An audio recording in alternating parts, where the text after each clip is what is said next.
Cambridge IGCSE, February March 2020, paper 22.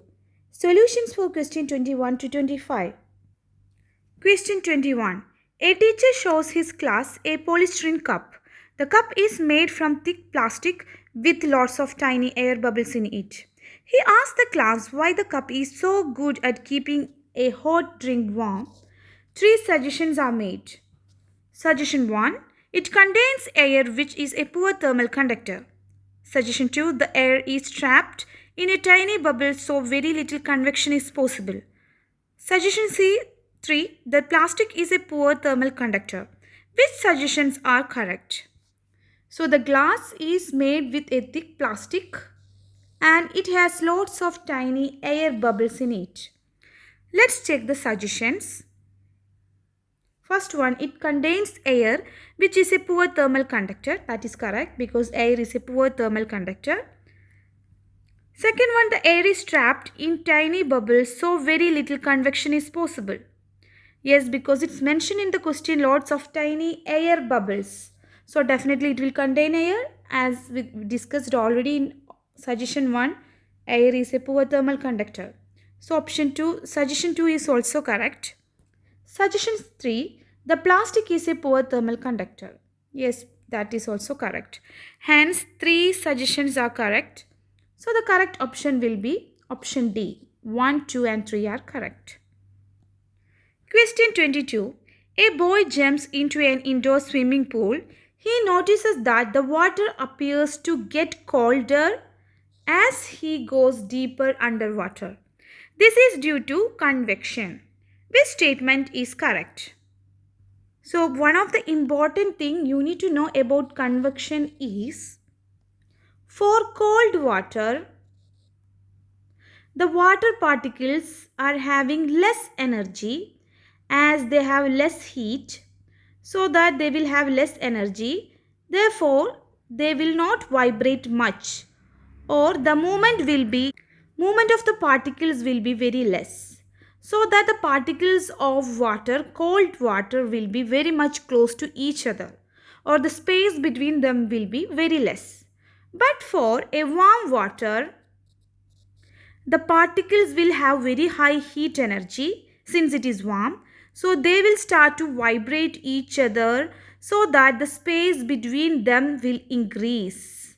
So as you can see, for colder water and warmer water, the space between them is very high for warm water since high energy makes a particle to move faster. So there will be a big separation between the particle comparing to cold water.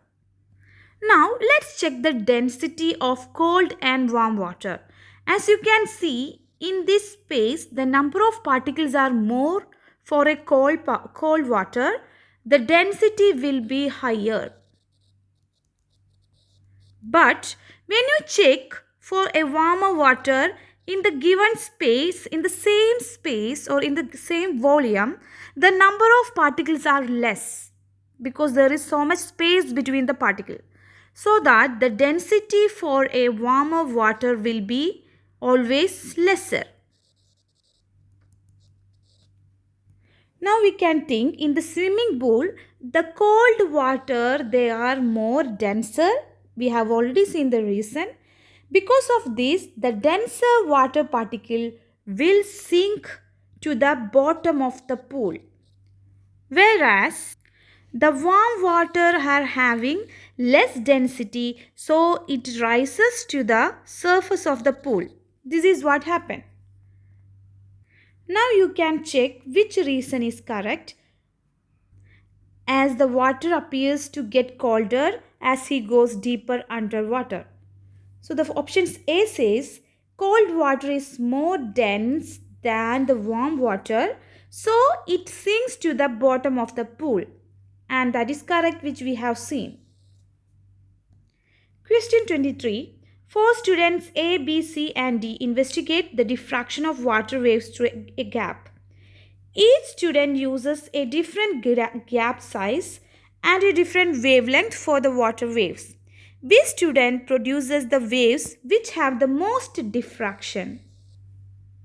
So as you see in the figure, when the water is passing through a small gap, the diffraction of water wave will happen. And for most diffraction, there is a condition. And the condition is, for most diffraction, the wavelength of the wave should be equal to the gap size.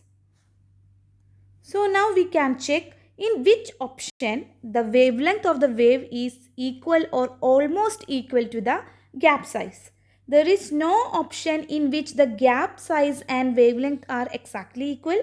So now we can check in which option wavelength of the wave is almost equal to the gap size. To check that, we can find the difference between the wavelength and gap size.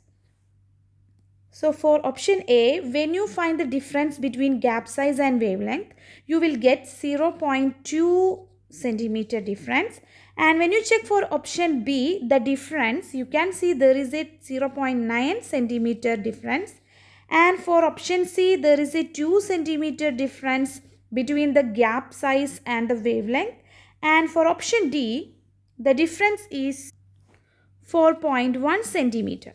Now you can see in which option the gap size and wavelength is almost equal. The one which is having lesser difference will have more closer value, and hence the option A is having the least difference. Hence the correct answer is option A, where the gap size is almost close to the wavelength. So the most diffraction will happen.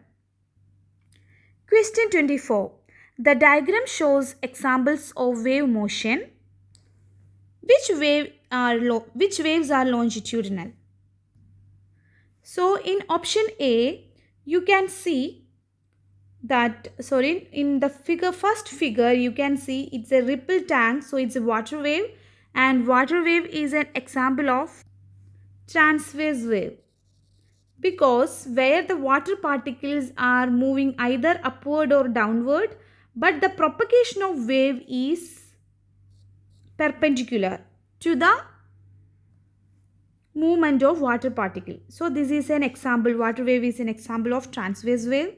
And the second picture, you can see the waves in air, that is sound waves.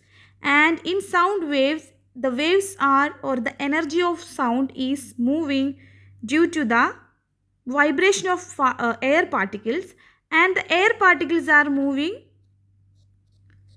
like this, and the whole energy or whole sound wave is also moving in the same direction.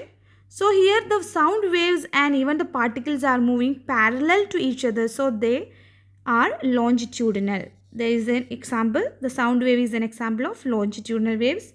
But the waves on a rope is also an example of transverse wave, as the particles on the rope will be either moving downwards or upwards, whether the whole wave is moving perpendicular to this movement.